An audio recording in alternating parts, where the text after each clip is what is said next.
Olá! Começa agora o Crítica de Ponta. Eu sou Maria Eduarda Ribeiro e nessa edição você confere. Falta de informações na agenda cultural do IPG, como preço e dinheiro, dificulta a participação do público em eventos culturais. Espetáculo sobre lendas e mulheres traz discussões sobre a ausência de liberdade e violências contra a mulher. Seres amarelinhos cativam o público infantil e jovem e enchem os cinemas de Ponta Grossa. Artesãos disputam espaço com a industrialização em PG. Livro de bolso transporta narrativas flexíveis que conversam com a vida de cada leitor. Banda Ponta Grossense A Coisa se apresenta no Sexta às 6 com músicas no estilo do hard rock, vocal estralante e letras melancólicas.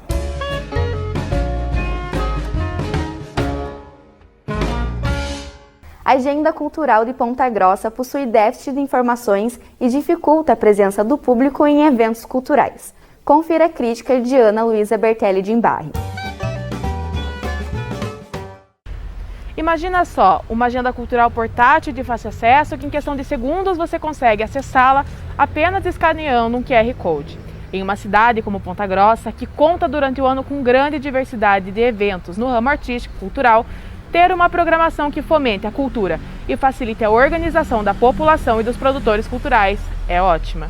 A Agenda Cultural 2022, feita pela Secretaria Municipal de Cultura, é uma iniciativa do programa Viva a Cultura em Ponta Grossa, em que pequenos folders com QR Codes são disponibilizados à população.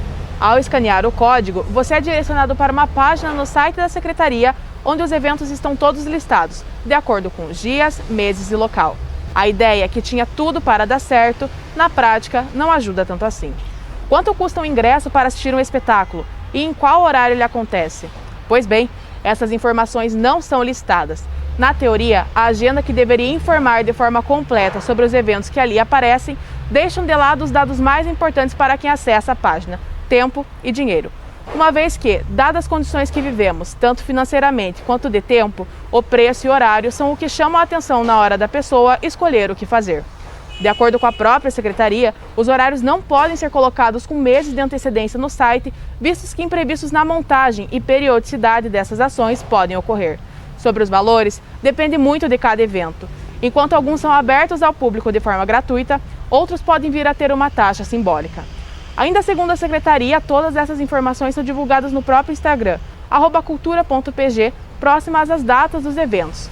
Porém, aqueles que não têm um perfil na rede social e não sabem desse detalhe, continuam sem acesso. Então, já que esses dados não são listados no site, deveria pelo menos conter outros links que encaminhem as pessoas a uma nova página com eles.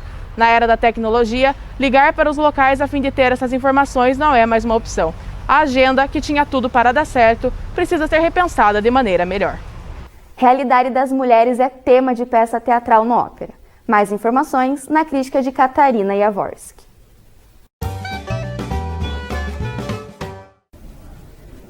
Em apresentação única no Cine Teatro Ópera no dia 15 de julho, no Auditório Bem, Ponta Grossa, o espetáculo sobre lendas e mulheres falou sobre violências, o feminino, o feminismo e sobre o ser mulher. Para falar sobre isso, as atrizes Cléo Cavalcante e Luana Godin usaram no palco um violão, um tambor, um par de sapatinhos vermelhos, seus corpos e suas vozes, onde constroem a história que compõe a peça. Sendo essa uma das características do espetáculo, é uma construção de histórias.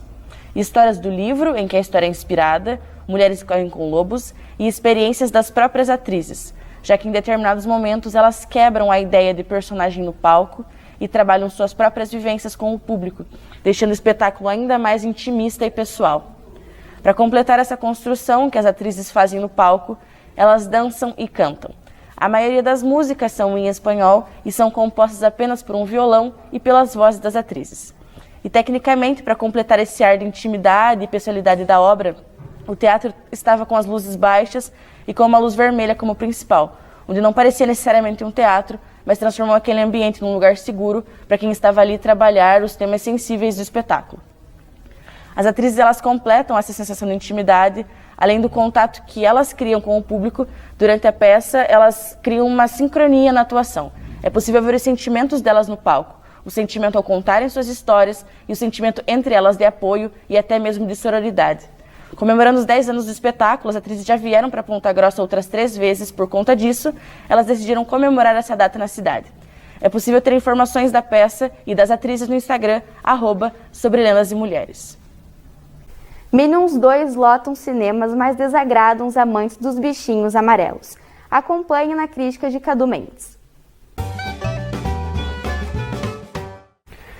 Entusiasmo, ansiedade e muita alegria é o que se observa no público que vai ao cinema para assistir Os Minions 2, A Origem de Gru. O mais novo lançamento da Illumination cativa o público infantil e também jovem, que acompanha a saga desde 2010, quando foi lançado o filme Meu Malvado Favorito, o primeiro da série. Com um forte apelo visual, já que os personagens principais, os Minions, falam em dialeto próprio, que se configura em uma mistura de idiomas, o filme se passa nos anos 70, quando o Gru ainda era uma criança. O intuito é mostrar como o Gru inicia sua carreira de vilão, e é por isso que acontece o flashback de 50 anos. As roupas, a trilha sonora, a linguagem e o comportamento dos personagens ilustram bem a época. Durante o filme, muitas gargalhadas foram ouvidas. Os Minions 2 conseguem tirar o riso das crianças com elementos direcionados à faixa etária pré-escolar. Ele tenta prender a atenção dos mais jovens, ao colocar aspectos que fazem ligações com as demais produções da saga, mas não tem tanto êxito. O roteiro do filme deixa a desejar. Primeiro, porque o título dado ao longa aqui no Brasil está equivocado, pois Os Minions 2 não trata da origem de Gru, mas sim da ascensão de Gru, pois na questão da origem do personagem, muitas coisas foram contadas dos outros filmes intitulados O Meu Malvado Favorito. Muito por conta do título, que por aqui se deu, esperava-se que o filme evidenciasse os porquês de Gru ser um vilão, o que fez ir para o lado do mal. Porém, é apresentado uma criança de 11 anos que está bem definida e convicta em relação ao pensamento e vontades de se tornar um grande vilão.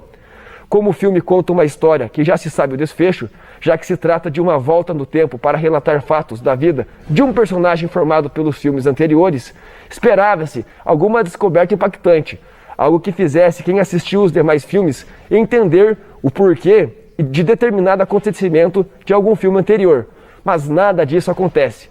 O roteirista Brian Lynch não agrega emoção àqueles que acompanham os bichinhos amarelos que amam banana.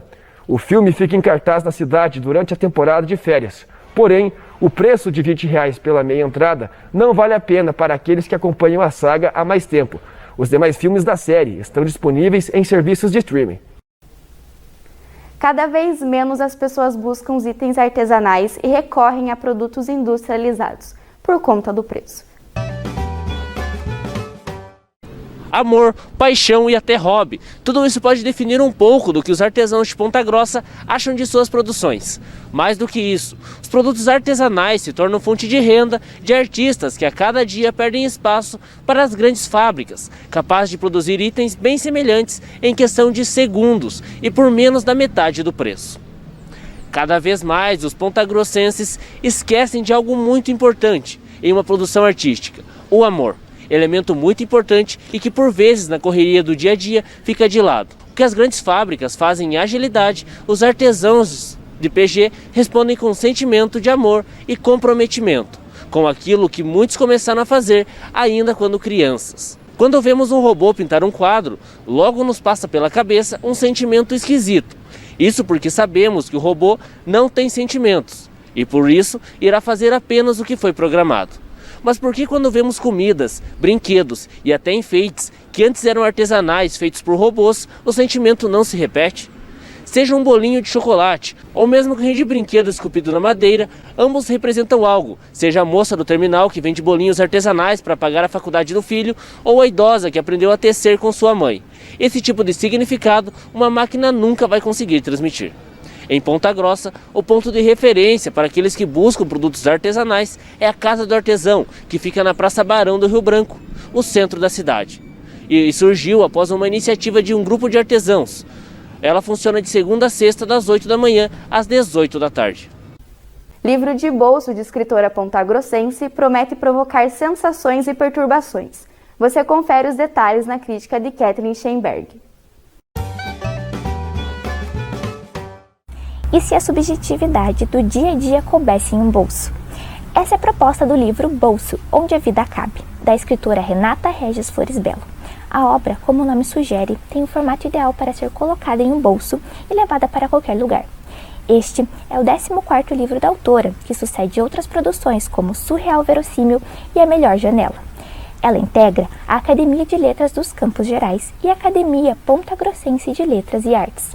O pequeno livro, publicado pela editora Estúdio Textos, carrega 80 textos curtos, de 1 a 3 páginas. A leitura é fácil, porém é necessária atenção e boa interpretação para compreender as mensagens de cada conto. Em muitos momentos, a autora faz trocadilhos com o bolso, questionando o quanto um bolso pode ser simples, mas carregar tantas coisas. Pode-se entender que uma das essências da obra é pensar dessa forma. Textos que remetem à trivialidade e à subjetividade de um bolso. Alguns textos que chamam a atenção são Em Ponto, Espera, Envelhecida, Festa e Fundo. Em conteúdo, traz temáticas singelas, mas também o lado sombrio da vida, como a morte, tristeza e desilusões. Tudo com uma abordagem lírica. Observando as intenções da autora, com o livro, é difícil dizer quais textos saem do eixo da obra. Contudo, algumas passagens do livreto são confusas. A autora parece tentar colocar todos os pensamentos de uma vez, o que não é necessariamente ruim, porém é preciso ler 1, 2 e até mesmo 3 vezes para compreender, como é o caso do texto Buraco. Outro ponto que dificulta a leitura de alguns textos é a pontuação. Algumas frases carecem de vírgulas que auxiliariam em uma leitura mais fluida. Apesar dos percalços de leitura, a obra se faz especial pela proposta que carrega. O estilo da escrita da autora reflete a proximidade com a simplicidade. Renata explica que não é muito afeita a escrever sobre coisas grandiosas ou sobre grandes feitos. O livro traz essa perspectiva, mas não se engane ao pensar que é feito para ser lido de uma forma despretensiosa e rápida. A obra é ideal para quem gosta de olhar a vida com carinho de reflexões. Cada texto seduz pela sutilidade dos pequenos eventos do cotidiano. Um livro que te faz pensar e viver nas páginas onde a vida cabe. O livro pode ser comprado diretamente com a autora através das redes sociais e tem o valor de R$ 30. Banda de hard rock possui estilo alternativo em suas composições e anima segundo dia do Sexta às 6. Com um estilo vibrante e pesado, o álbum A Coisa, da banda de mesmo nome, possui 12 faixas musicais lançadas em 2018. A produção de 44 minutos conta com os principais sucessos da banda, como Eu em Você, Bad Trip, Beijo Não, Fugindo no Olhar e Gospel no Ateu, ambas com mais de 1000 visualizações no Spotify. O estilo predominante nas músicas da A Coisa é um hard rock com pegadas alternativas e toques de melancolia em sua letra. Esse contraste dos tons agressivos da guitarra com os versos, junto com uma timbragem remetendo ao stone rock, torna a melodia harmoniosa. O vocal rasgado e agudo do vocalista Gessé complementa a atmosfera ardida da música. A faixa número 5, chamada Tic Tac Toc, chama a atenção pela letra, onde o eu lírico vive um caos consigo mesmo, junto com uma vibe pesada. Outro destaque é a música Bad Trip, com um ritmo voltado mais ao hard rock, impossível de ficar parado. Por fim, outra recomendação é a música Gospel do Ateu, ainda mais vibrante, que conta com a presença de um solo de guitarra destacado.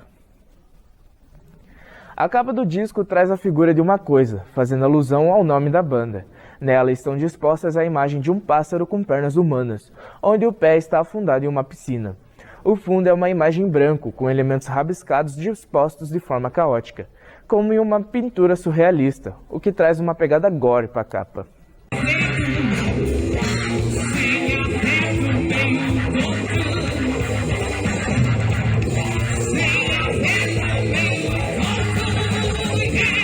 A banda A Coisa é de Ponta Grossa. Fazem parte dela 4 integrantes: o vocalista Gessé Vandowski, o guitarrista Pedro Rusão, o baixista Felipe Oliveira e o baterista Silvio Mendes. Eles se apresentaram durante o segundo dia de shows no Sexta às 6, junto com a banda também pontagrossense Ruvaranas. Esse foi o Crítica de Ponta, produzido pela turma B do 3º ano do curso de jornalismo da Universidade Estadual de Ponta Grossa. O material foi produzido para a disciplina de Crítica de Mídia, ministrada pelo professor Felipe Pontes. Obrigada pela sua audiência e até a próxima!